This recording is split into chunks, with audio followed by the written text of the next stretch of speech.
乌克兰想复活世界上最大的运输机安225，为何如今中国的态度变了？中国真的需要安225吗？作为世界上最大的运输机，安225绝对是世界军机史上浓墨重彩的一笔。其640吨的最大起飞重量与250吨的最大载重量，让其他所有战略运输机都望尘莫及，并且因为数量极度稀有，全球仅一架在乌克兰运行。但很多人不知道的是，其实还有另一架未完工的安225运输机一直躺在制造车间。但如今的乌克兰已经不可能依靠自己的力量造好它，而多年来乌克兰一直寻求国外合作来完成这架安225并将其出售，而中国则一直被牵扯其中。早在多年之前，美国媒体就有报道称，中国有意接手乌克兰安225运输机，并且由此与乌克兰展开众多军事制造领域的合作，其目的正是购买未建成的安225。不过有说美国方面多次施压乌克兰，使得中国一直未能如愿买到安225。然而如今的情况却与往日不同了。近日，据媒体消息称，处于困境中的乌克兰国防工业集团抛出消息称，乌克兰计划复产全球最大的战略运输机安225，而且正在全球范围内寻找合作伙伴，其中土耳其表现出了强烈兴趣，但是土耳其的资金和技术却都不足以支持安225复产，而中国再度被提起。安225是由前苏联安东诺夫设计局研发制造的一款超大型战略运输机，当时的设计目的是为运输暴风雪航天飞机和重型火箭设备，但尚未研发成功。前苏联后面因为缺乏经费，不得不终止了研发计划。后来随着苏联解体后，该机连同安东诺夫设计局一同分给乌克兰，也包括第二架尚未完工的安225。所以乌克兰计划现在重启安225的研发计划，并且将目标对准了中国。因为安225作为全球运量最大的飞机，且订单金额高达21亿美元，相当于130亿人民币，其研制的过程也十分复杂，所需要的技术要求也是比较高，因此乌克兰本国的工业无法完成建造。而乌克兰和俄罗斯又处于冷战状态，所以放眼全球，只有中国有能力、有需要去完成安225的生产。因为中国作为全球第二大航空强国，近年来在航空的发展上也取得了较大发展，所以对于乌克兰来说，中国是最合适的合作商。但是中国由于此前和乌克兰闹的矛盾，这使得中国很不愉快，而且此前也是向帮助乌克兰的航空业复苏，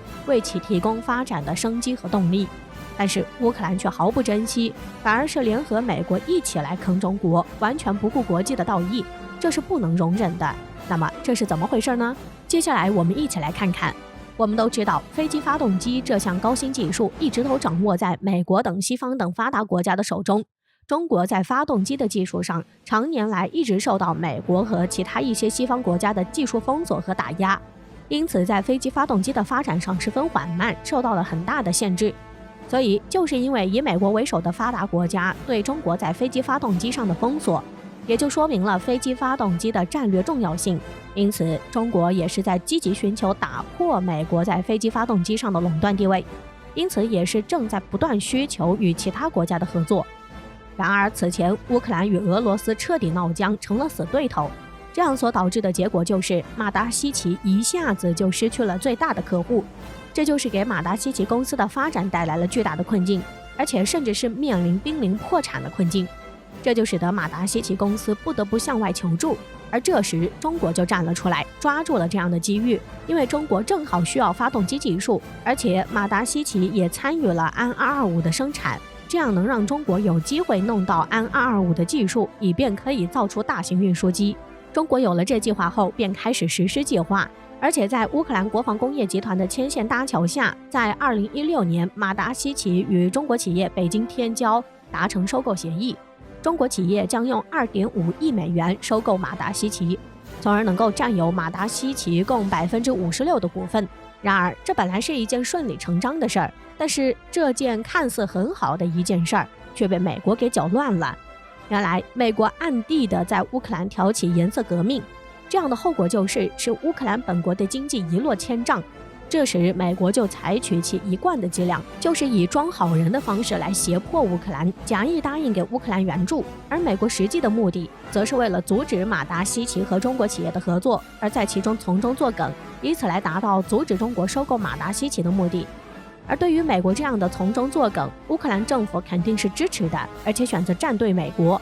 不管马达西奇公司的死活，并且持续给马达西奇公司施压，阻止马达西奇公司与中国企业的合作，甚至还做出了将乌克兰马达西奇公司强制收归国有的决定。而对于乌克兰的这一行为，也是使得中国企业感到很气愤，因为中国企业此前还投入了巨额的资金和花费了巨大的精力。乌克兰政府的这一行为，也是使得中国企业此前在收购上所做的所有努力都付之东流了。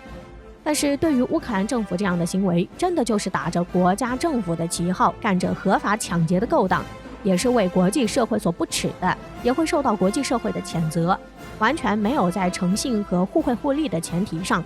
乌克兰政府这样的行为也是完全说不过去的。这也是中国企业如此气愤，要将乌克兰告上仲裁法庭寻求说法的原因。虽然这后面有美国的从中作梗，但是乌克兰却助纣为虐，甘愿成为了美国利用的棋子，帮助美国损害中国的利益，这是完全不顾道义，而且严重伤害了两国之间的感情，这是完全不正确的。而乌克兰这样将就会导致马达西奇企业被完全拖垮，也使得马达西奇公司成了政治斗争的牺牲品，最终完全陷入困境。对此，有专家说，马达西奇公司已经失去未来，所以这就是乌克兰做的不正确的选择，而且最终也是要付出代价的。而且中国企业已经拿起法律武器来维权，所诉讼的赔偿损失高达45亿美元，这也是乌克兰要付出的代价。所以，对于乌克兰这次想要中国来帮忙重启安225的计划，中国想也没想就拒绝了，因为中国不会再上当了。因为对于乌克兰的言而无信，这就使得双方的合作产生了不信任的因素，所以这也使得中国不想再与乌克兰进行合作。而如今的安225对于中国而言也不是最合适的选择了。实际上，安225也并非是完美无缺的，由于其具有庞大的机身尺寸和载重，所以对机场设施的要求也很高。因此，中国可提供给安225运输机起降的机场也只有10个左右，所以这也大大限制了安225承担战略运输任务的发挥。此外，安225虽然运力超大，但安225自身缺乏机动性，在战场恶劣情况下的适应能力不强，因此也是具有很大的局限性。所以安225运输机虽然是世界上最大的运输机，但是根据实际情况，它并不适合中国空军实际的战略运输任务。如今的运20就已经能很好满足了，所以重工对这一大型运输机的需求也不是很大，因此就选择直接拒绝和乌克兰的合作。